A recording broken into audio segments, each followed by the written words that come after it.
Hello there, you're watching All 24 News World News Program, and up next are tonight's top stories. At least 60 Palestinians killed in Gaza since dawn as occupation issues new evacuation orders in the north. EU officials demand an end to arming the Zionist military.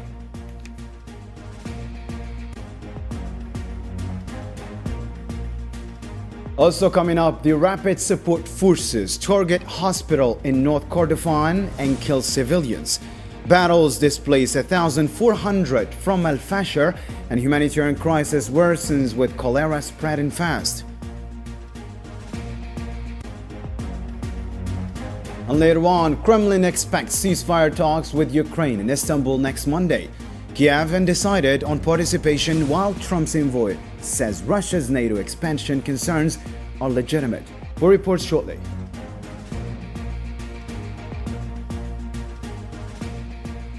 Welcome back to the program. First off, in our news tonight, Zionist occupation forces have slaughtered at least 60 Palestinians across Gaza since dawn Friday, with bombs devastating homes in Jabalia and Khan Yunis, while soldiers massacred civilians in Rafah. Rescue teams report entire families buried under rubble as the occupation razed whole neighborhoods in Gaza City. The death toll continues to rise as the genocidal assault intensifies, according to Palestinian medical sources.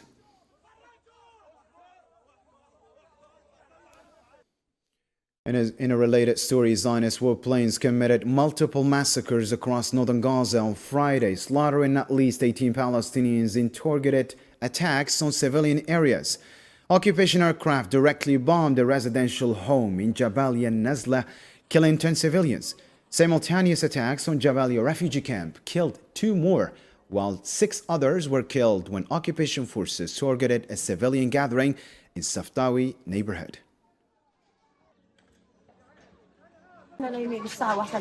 We were asleep at 1 o'clock, and all we saw was a missile falling on our house.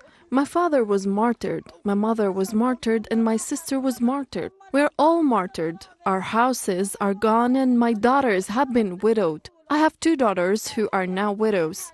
God is sufficient for us, and He is the best disposer of affairs. That is all we can say. We will not say anything else. In back-to-back war crimes Friday, Zionist forces murdered 4 Palestinians in southern Gaza, bombing a displacement tent in Khan Yunis al-Mawasi before opening fire on civilians near a U.S.-associated aid distribution point in Rafah.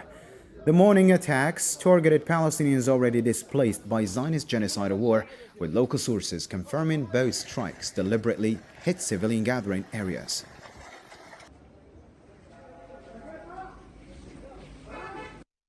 In a cruel escalation of its genocidal campaign, the Zionist occupation forces Thursday night issued a sweeping evacuation order across northern Gaza, forcibly displacing thousands of Palestinians from their homes and makeshift shelters.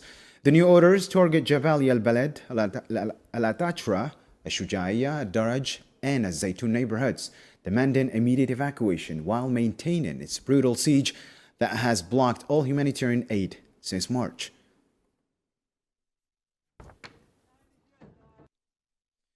The United Nations has issued a catastrophic warning that 100% of Gaza's population now faces famine under occupation, siege, and blockade. OCHA spokesperson Hans Lerck declared in Geneva that Gaza has become the hungriest place on earth, revealing 200,000 more Palestinians have been forcibly displaced in just 2 weeks of intensified Zionist attacks on civilian areas. Still with Palestine-related news, Hamas on Friday called for global days of rage from May 30 to June 1st, urging mass protests and sittings worldwide to demand an end to genocide and starvation in Gaza Strip. In a statement, the group stressed the need to raise voices against the occupation and show solidarity with Gaza, Al-Quds, and Al-Aqsa Mosque, saying the aggression on the Strip continues. Let Friday and Saturday be days of global outrage marked by mass protests, marches, and public sit-ins in cities and squares around the world. Let voices rise in condemnation and rejection of the crimes, genocide, and starvation war being waged against our people. We call for international solidarity and support for the people of Gaza, Al-Quds, and the blessed Al-Aqsa Mosque. Elsewhere in Europe, nearly 2,000 European Union employees have publicly challenged their leaders, demanding an immediate arms embargo on occupation and full support for the International Criminal Court's arrest warrant against Benjamin Netanyahu. In a scathing petition, the staff accused the EU of complicity in Gaza's massacres, condemning the bloc's inaction despite its claimed diplomatic and economic influence.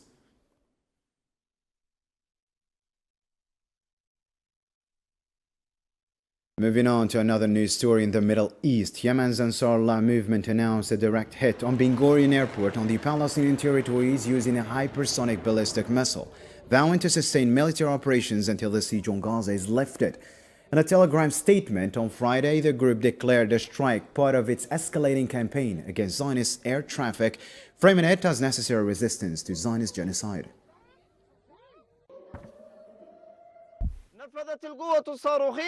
The missile force of the Yemeni armed forces carried out a military operation targeting Lord Airport, Israeli-named Ben Gurion Airport, in the occupied area of Jaffa, using a hypersonic ballistic missile. The operation successfully achieved its goal, thanks to Allah, forcing millions of occupying Zionists to flee to shelters and halting air traffic at the airport. Turning to other news, Algerian Minister of State and Foreign Minister Ahmed Attaf arrived in Cairo Friday under presidential orders to reignite stalled diplomacy on Libya, joining Egypt and Tunisia in a high-stakes tripartite summit, the first since 2019. The closed-door talks aim to forge a unified strategy among Libya's neighbors to end the decade-long crisis, with Algiers prioritizing national sovereignty and territorial unity as non-negotiable pillars for regional stability.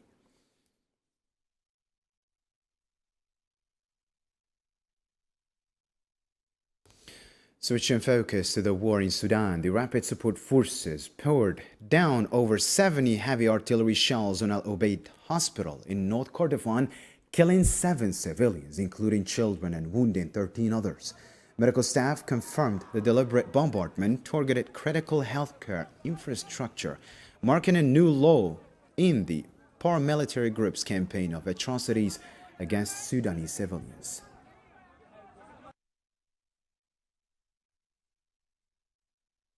More than 1,400 displaced people fled Abu Shuk camp and El Fasher city over the past week due to intensified fighting, the International Organization for Migration reported.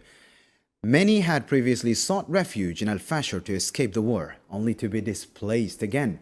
Some now sheltering in public buildings or sleeping outdoors in South Darfur's Tawila and Khartoum areas.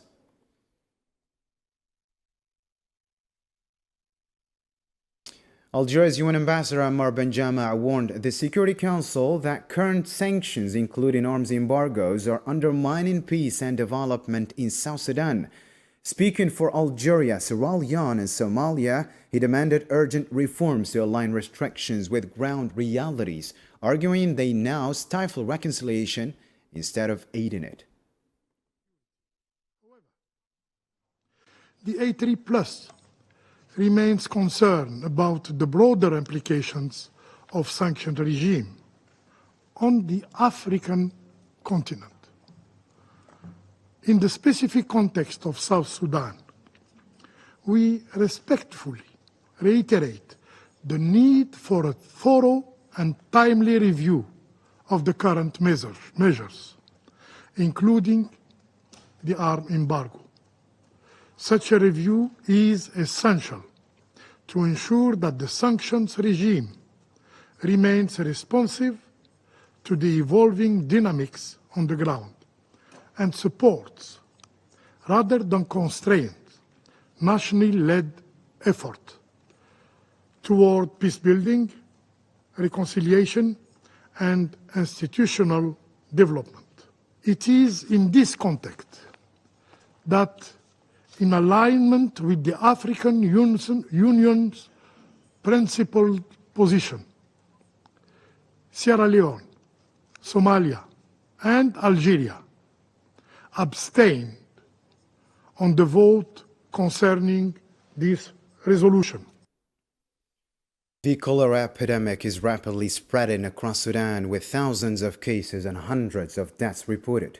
Khartoum alone accounts for 90% of infections, fueled by ongoing fighting, attacks on civilian facilities, and the collapse of the health system. Osama Adi has more on this report. Millions of Sudanese are wary, facing a war of over 2 years and an unseen enemy within. With the past 48 hours, a cholera outbreak has killed at least 70 people in the capital Khartoum, which now faces a mountain health emergency amidst recent escalation of violence.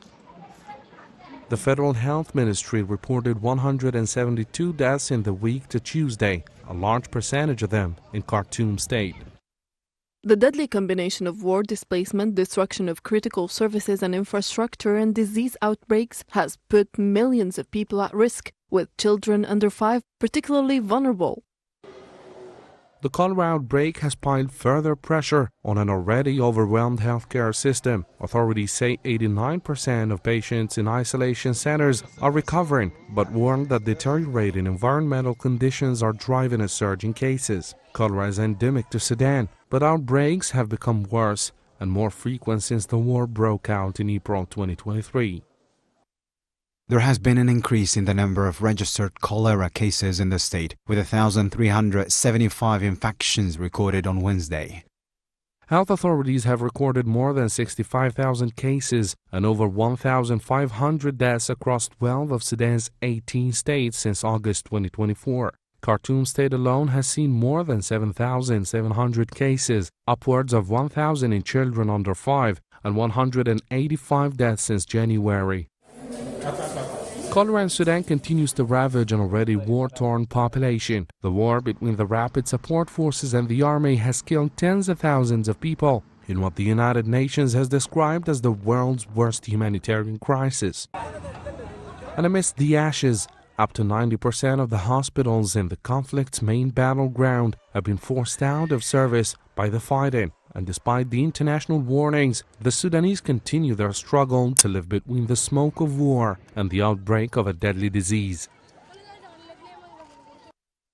Looking to Eastern Europe, a Russian negotiating team departed for Istanbul on Friday to resume Ukraine peace talks, with the Kremlin refusing to disclose its proposed settlement terms. Spokesman Dmitry Peskov confirmed Black Sea security would be central to any temporary ceasefire agreement, while maintaining strict secrecy about Moscow's memorandum, a move analysts see as tactical positioning amid stalled battlefield gains. We hope that the draft memorandums of understanding will be discussed during the second round of talks. For now, everyone is focused on the direct negotiations between Russia and Ukraine, and efforts are underway to develop a list of conditions for temporary ceasefire. As a result, the security of navigation in the Black Sea will, in one way or another, become an integral part of any potential future understanding. Russian Deputy Foreign Minister Andriy Rudenko called on Kiev Friday to approach the Istanbul negotiations in good faith, emphasizing Moscow's desire for a swift diplomatic resolution to the conflict. Speaking at a Sino-Russian conference, Rudenko referenced Vladimir Putin's May proposal for direct talks as evidence of Russia's commitment to peace, even as Western officials remain skeptical of Moscow's intentions amid ongoing battlefield operations.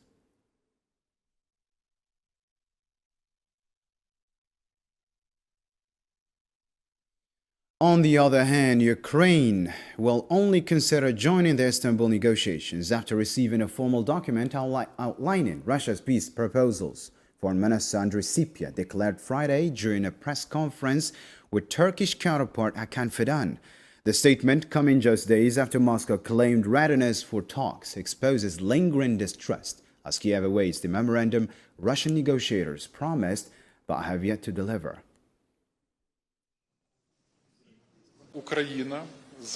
Ukraine, based on the results of the previous meeting in Istanbul, has already conveyed to the Russian side its vision of our further peace efforts, in particular regarding the parameters of a future ceasefire. We're also waiting for a memorandum from the Russian side, as previously announced. We're waiting for it in advance in order for the next planned meeting to be substantive and meaningful. It's important to receive a document in advance so that the delegation that will attend has the authority to discuss the relevant positions. Meanwhile, Turkish Foreign Minister Hakan Fidan said the Istanbul talks could lead to a summit between US President Donald Trump, Russian President Vladimir Putin, and Ukrainian President Volodymyr Zelensky, hosted by President Erdogan. Speaking in Kiev, Fidan noted the negotiations have shown real potential for progress toward peace.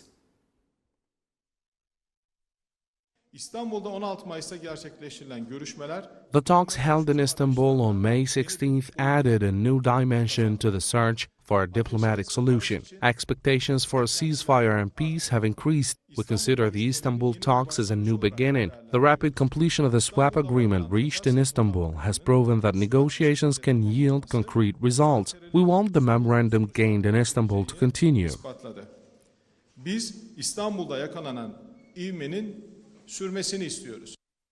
U.S. envoy to Ukraine, Kath Kellogg, stated Russia's concerns over NATO's eastern expansion are legitimate.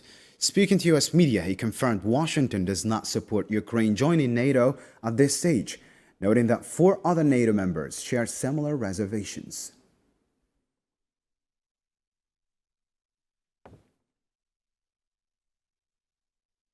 Algeria doubled down on its neutral mediation push at the Security Council Friday, demanding Moscow and Kiev replace battlefield escalation with comprehensive dialogue.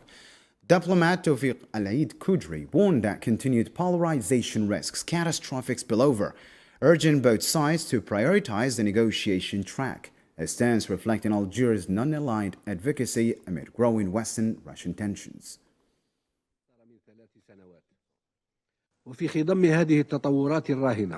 Amid these ongoing developments, Algeria renews its call for both parties to de-escalate and avoid military confrontation, to put an end to human suffering, and to fully adhere to the provisions of international humanitarian law, which places the responsibility of protecting civilians, the parties to the conflict.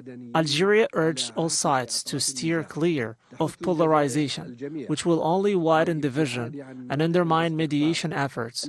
Instead, it calls for adoption of approaches that aim to strengthen inclusive and constructive dialogue in order to avoid a return to escalation and the fueling of tensions between the two sides. Moving on to another global news story, U.S. President Donald Trump has accused China of violating a 2-week-long-old truce on tariffs, as sign trade tensions between the world's 2 largest economies could again escalate. Marabalewa reports now.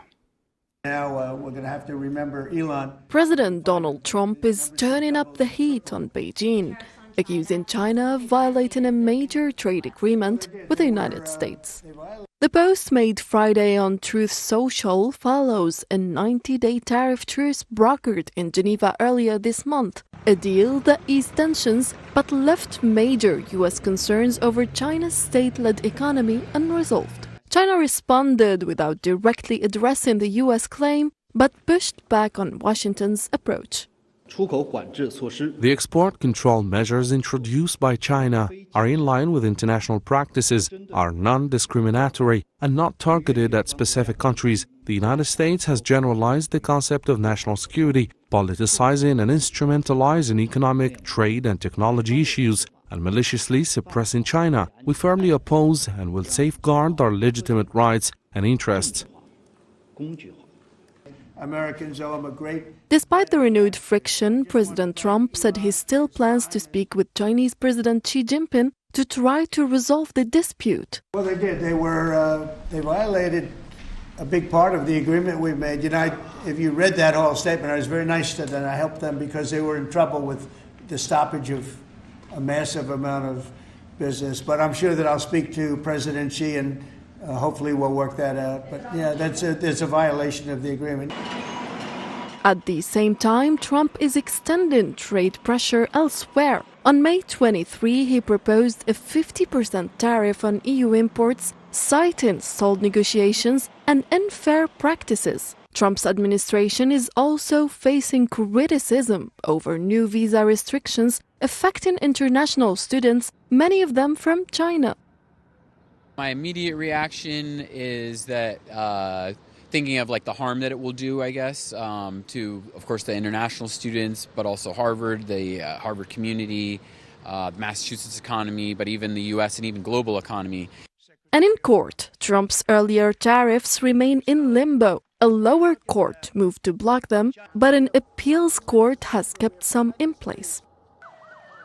That means Trump's trade strategy remains active, but under growing legal and diplomatic scrutiny in the latest chapter of a trade agenda that continues to shape global markets and affect several countries, including in Africa. Shifting focus to another development, Iranian President Masoud Pezeshkian reaffirmed Friday that Iran will not abandon its legal right to enrich uranium for peaceful purposes. Speaking to Oman TV, he stressed that nuclear weapons have no place in Iran's doctrine and praised Oman's role in facilitating talks with Washington, noting the matter is closely followed by the Supreme Leader.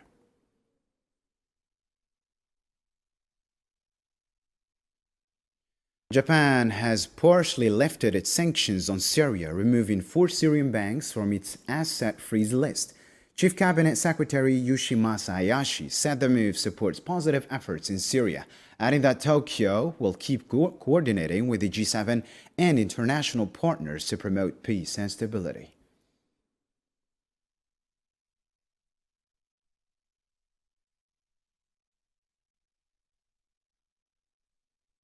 Pakistan and India are on the verge of de-escalating their latest border confrontation with both nuclear-armed neighbors, beginning to withdraw troops to pre-conflict levels, according to a top Pakistani military official.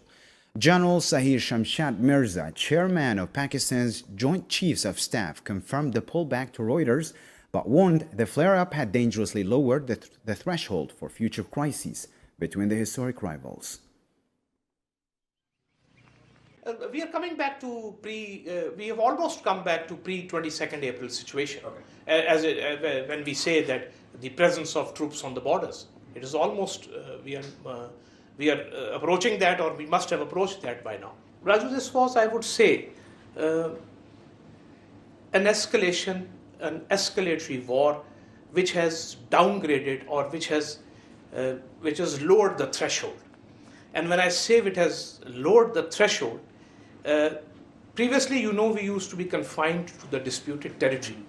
This time it has been in the international border.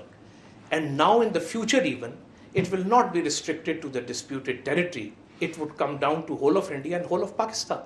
Rather, the cities were targeted first and the international border and the line of control were targeted later. So this is a very dangerous trend. And finally, to a lighter note, in Western Algeria, Saïda hosted the pre-screening of La Première Ligne, a family comedy by Mirza Ghalwash, blending humor with social themes at the Women's Literature and Cinema Festival. More details with Hussein Burkano. The Dunyazat Hall in the province of Saïda in Western Algeria hosted the national pre-screening of the feature film La Première Ligne as part of the National Cultural Festival of Women's Literature and Cinema. The event brought together directors, actors, and lovers of the seventh art. I'm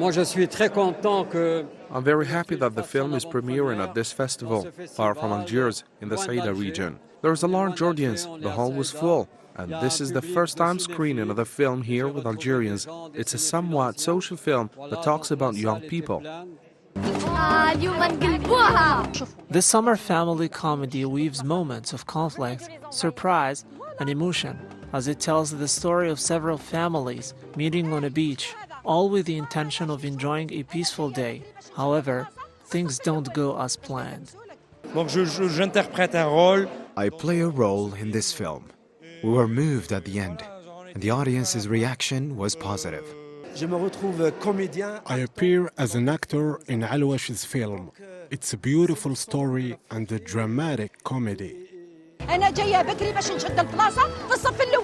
La Première Ligne is also a film that questions coexistence, social contradictions, and the desperate search for love and freedom.